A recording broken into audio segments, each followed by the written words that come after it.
జరిగిన అగ్ని ప్రమాదంలో గాయపడిన డిప్యూటీ సీఎం పవన్ కళ్యాణ్ కుమారుడు మార్కు శంకర్ కోలుకుంటున్నాడు. రాత్రి ఆసుపత్రికి చేరుకున్న పవన్ పిల్లాడి పరిస్థితిపై ఆరా తీశారు. ఊపిరితిత్తుల్లో పొగ పట్టేయడం వల్ల తలెత్తే సమస్యలపై పరీక్షలు చేస్తున్నట్లు వైద్యులు తెలిపారు. ప్రస్తుతం అతడిని ఎమర్జెన్సీ వార్డు నుంచి సాధారణ గదికి తీసుకువచ్చామన్నారు.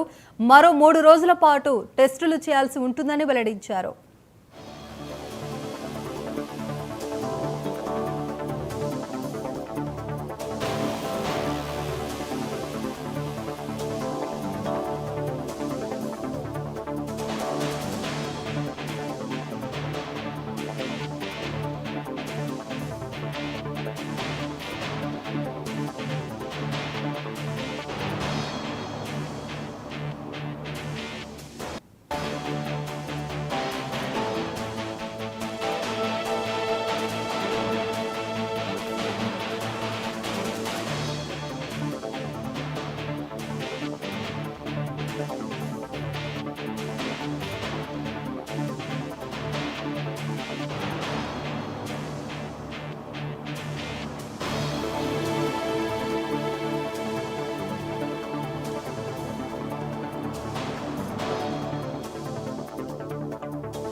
సింగపూర్ స్కూల్లో జరిగిన అగ్ని ప్రమాదంలో గాయపడిన డిప్యూటీ సీఎం పవన్ కళ్యాణ్ కుమారుడు మార్కు శంకర్ కోలుకుంటున్నాడు.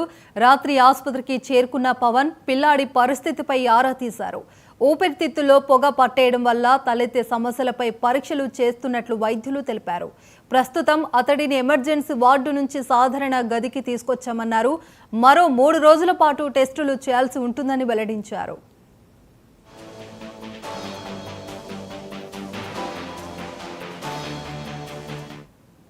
దీనికి సంబంధించి పూర్తి updates AP special correspondent Sambasivarao అందిస్తారు. సాంబశివరావు,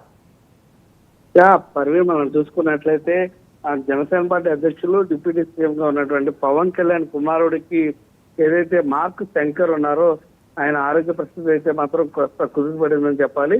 ప్రస్తుతం ఆయన్ని చూసేందుకైతే ఉప ముఖ్యమంత్రి మరియు మెగా కుటుంబం కూడా కథలు వెళ్ళినటువంటి పరిస్థితి.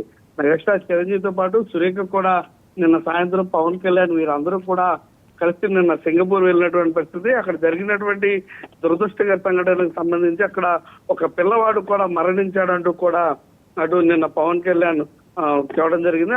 మరికొందరు మంది పిల్లలకు కూడా అస్వస్థత గురయ్యారంటూ కూడా నిన్న పవన్ కళ్యాణ్ ప్రెస్ మీట్ ద్వారా చెప్పడం జరిగింది.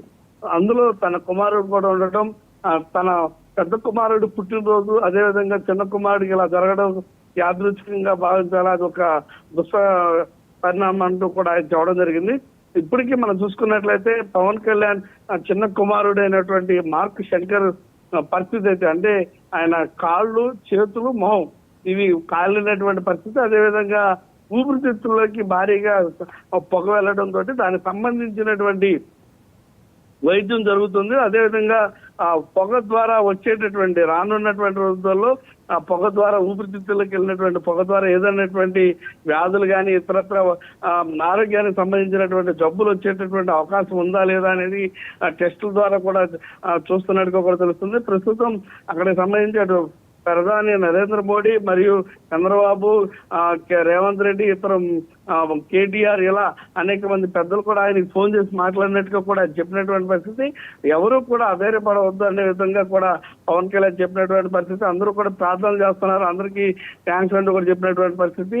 అదేవిధంగా ఇప్పుడు ఆయన ఆరోగ్య పరిస్థితి చూసుకున్నట్లయితే కనుక ఇంకా 3 రోజులు అంటే నిన్న భారత కాలమాన ప్రకారం మనం చూసుకున్నట్లయితే కనుక ఏదైతే ఇంకా ఊపిరితిత్తుల్లో దగ్గర పొగ పట్టేయడంతో మూలంగా తలెత్తినటువంటి ఆరోగ్య సమస్యలు మరి ఇబ్బందులు పరీక్షలు చేస్తున్న కారణం ప్రకారం భారత కాలమాన ప్రకారం బుధవారం ఉదయం అత్యవసర వార్డు నుంచి అయితే మాత్రం ఆయన్ని గదికి తీసుకొచ్చినటువంటి పరిస్థితి.